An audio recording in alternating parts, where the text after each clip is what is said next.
I'm one of the treating veterinarians here, so I'm responsible for making sure the day-to-day health of these animals is good, and you know, everything from making sure that their vaccines are up to date and they're dewormed regularly to they're sound and healthy and happy. Right now we're only running 1 day a week, so I'm here about 3 or 4 days a week. I get here in the morning early during training and check in with my trainers.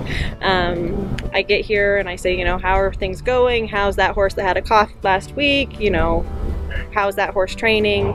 Who are you entering? What horses are getting entered we need to make sure are really sound and really happy before they go into their races. I work with a handful of trainers with a lot of horses. One of the trainers is Sam Dronin, and he usually gets seen first because he's in the first shed row, and everybody else sort of shows up at the end of his shed row and tries to get me to go there next. I work a lot with Dave Runyon, and then my main barn that I do a lot of work with is Nick Lowe's barn. He's also my uncle, and I grew up coming to the track as a 6-year-old hanging out with Nick Lowe.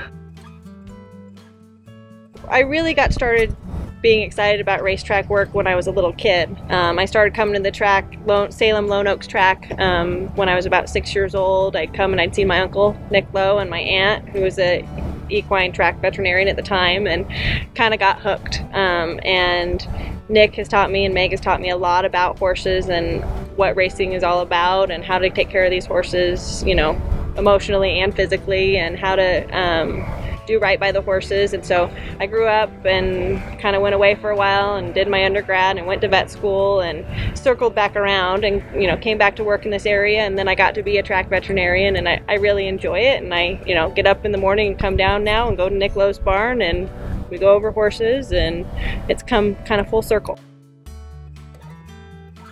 Horses they're magnificent creatures, and they have a deep soul, and I think that's part of why they're so much fun to work around, and they can teach you a lot of lessons, and if you pay attention to it.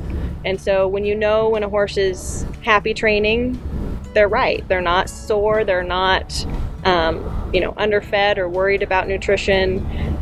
And when they're not, when they don't want to go to the track in the morning, they're telling you that there's something wrong. And so keeping them happy, and everything from, and it's, you know, the right tack to the right medications that they are or are not on, and making sure they're not sick and keeping them happy.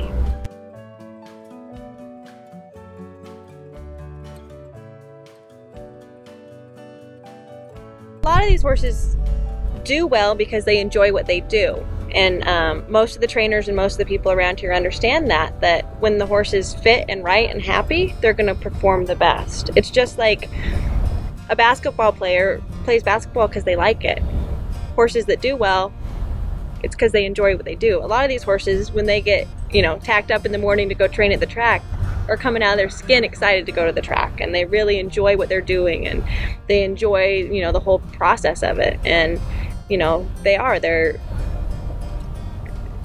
horses are different than other animals in that they have such a deep soul and such a deep interaction with people. And around here, it's really fun to see, because you see, you know, certain exercise riders just love to ride certain horses, and they get along really well with the horses, and the horses get along well with them. And same thing, some horses get along really well with their trainers, and some don't, and they end up in another barn and get along really well with that trainer. And it's you know, they're athletes and they're performance animals, but they're also living creatures that we all get to spend time with every day. I see my job here as keeping the horses as healthy and happy as I can.